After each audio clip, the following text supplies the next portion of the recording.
ជំរាបសួរបងប្អូនអរគ្នាបាទជួបគ្នាសាជាថ្មីនៅក្នុងវីដេអូនេះខ្ញុំចែកលេខមេរៀនមួយតាក់ទងទៅនឹង many ហើយនឹង much អញ្ចឹងបងប្អូនប្រហែលជាដឹងហើយថា many ហើយនឹង much គឺយើងប្រែថាច្រើនដូចគ្នាយើងប្រែថាច្រើនប៉ុន្តែតើពេលណាយើងគួរប្រើ many ហើយពេលណាគួរប្រើ much នេះគឺជាសំណួរមួយដែលបងប្អូនមួយចំនួនដែលគាត់តែងតែសួរហើយនឹងមានគាត់ពេលខ្លះគាត់ប្រើខុសមានន័យថានៅពេលដែលត្រូវប្រើ much គាត់ប្រើ many ពេលប្រើ many គាត់ប្រើ much អញ្ចឹងនៅក្នុងវីដេអូនេះបងប្អូននៅជាមួយខ្ញុំពីដើមរហូតដល់ចប់បងប្អូននឹងដឹងថាតើវាខុសគ្នាបែបណាការប្រើប្រាស់អញ្ចឹងបន្ទាប់ពីរៀនពីវីដេអូនេះហើយបងប្អូននឹងមានភាពច្បាស់លាស់ក្នុងការប្រើតែអញ្ចឹងយើងចាប់ផ្ដើម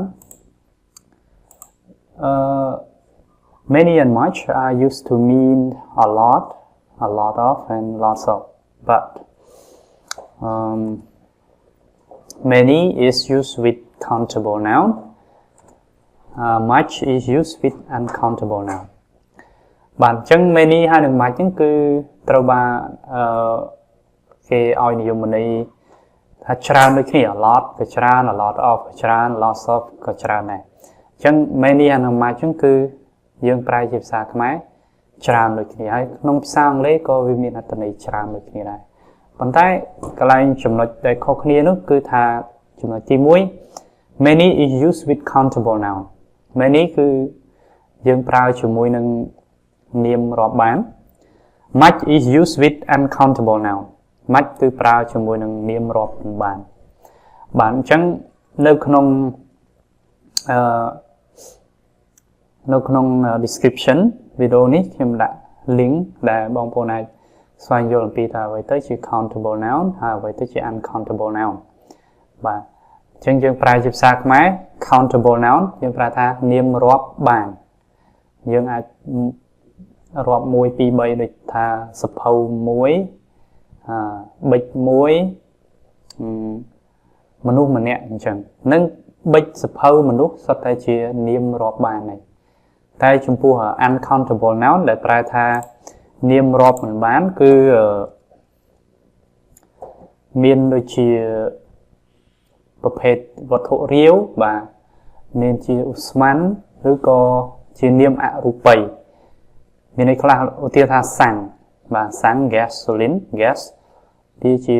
នាមរាប់មិនបាន water ទឹកក៏ជានាមរាប់មិនបានដែរហើយនាមអរូបីដូចជាសុភមង្គលបាទសុភមង្គលការខិតខំប្រឹងប្រែងសន្តិភាពទាំងអស់នោះគឺជានាមដែលរាប់មិនបាននឹងខ្ញុំបង្ហាញត្រួសជូនបងប្អូនប៉ុណ្ណឹងបាទអញ្ចឹងនៅក្នុងភាសាអង់គ្លេសគេមានបែងចែកនាមរាប់បាននិងនាមរាប់មិនបានអញ្ចឹងចំពោះ many គឺយើងប្រើជាមួយនាមរាប់បានហើយចំពោះ much យើងប្រើជាមួយនឹងនាមរាប់មិនបានតើអញ្ចឹងយើងចូលទៅស៊ីជម្រៅតិចទៀតអំពីឧទាហរណ៍បាទ we use many with countable noun in positive negative and question អញ្ចឹងនៅយើងប្រើ many ហ្នឹងជាមួយនឹងនាមរាប់បាននៅក្នុងប្រយោគស្របសំណួរហើយនឹងបដិសេធបាទបដិសេធហើយនឹងសំណួរអញ្ចឹងទាំង3ទម្រង់ហ្នឹងគឺយើងប្រើបានដូចគ្នាប្រើ many ជាមួយនឹងនាមរាប់បានបាទអញ្ចឹងជាថ្មីម្ដងទៀតនាមរាប់បានគឺជានាមដែលបងប្អូនអាចដាក់ចំនួនជាមួយវាបានដូចថាផ្ទះ3ខ្នងបាទផ្ទះ3ខ្នងនំខេក4អីចឹងទៅនេះគេហៅថានាមរាប់បានហើយបាទអូខេឧទាហរណ៍ I have many friends I have many friends បាទអញ្ចឹង friend នេះគឺជានាមរាប់បានហើយមិត្តភ័ក្តិម្នាក់2នាក់3នាក់4នាក់គឺយើងអាចរាប់បានអញ្ចឹងយើងប្រើជាមួយ many អញ្ចឹងពេលហ្នឹងយើងមានន័យថាខ្ញុំមានមិត្តភ័ក្តិជាច្រើនបាទឬក៏យើងនិយាយថា she doesn't have many friends បាទអញ្ចឹងអានេះជាប្រយោគស្របនេះជាប្រយោគបដិសេធ I doesn't have many friends ខ្ញុំមិនមានសំទោសនាងមិនមានមិត្តភ័ក្តិច្រើនទេហើយចុងក្រោយ do you have many friends តើអ្នកមានមិត្តភ័ក្តិច្រើនទេ do you have many friends នេះជាប្រយោគសំណួរអញ្ចឹងលើកម្ដងទៀតថាយើងប្រើ many ជាមួយនឹងនាមរាប់បាននៅក្នុងប្រយោគស្របបដិសេធហើយនឹងសំណួរបាទទី1នេះជាប្រយោគស្របទី2នេះជាប្រយោគបដិសេធទី3ជាប្រយោគសំណួរបាទអូខេអញ្ចឹងយើងបន្តទៅមុខទៀតយើងនិយាយអំពី match ម្ដង we use match with uncountable noun in positive negative question បាទដូចគ្នាយើងអាចប្រើជាមួយនឹងទម្រង់ទាំង3 positive negative question ហើយដោយឡែកភាពខុសគ្នានោះគឺ match យើងប្រើជាមួយនឹងនាមរាប់មិនបាន uncountable noun uncountable noun ខ្ញុំបានជំរាបពីដើមហើយគឺខ្ញុំលើកមក3ដែលបងប្អូនងាយនឹងចាំជាប្រភេទវត្ថុរាវបាទឲ្យទៅវត្ថុរាវគឺនាមរាប់បានហើយមានដូចជាសាំងមានទឹកមានអាល់កុលមានភេសជ្ជៈបាទកាហ្វេទឹកដោះគោ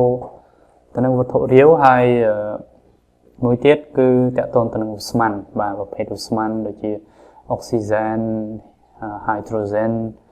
hydrogen sorry ចឹងទាំងអស់នេះសុទ្ធតែជាឧស្ម័នហើយទី3នោះគឺអាចជានាមអរូបីបងប្អូនដឹងទេ abstract noun ដែលជានាមអត់មានរូបមានរាងអត់អាចប៉ះបានអត់អាចហិតក្លិនបានគឺមានដូចជាសន្តិភាពសុភមង្គលបាទការតស៊ូ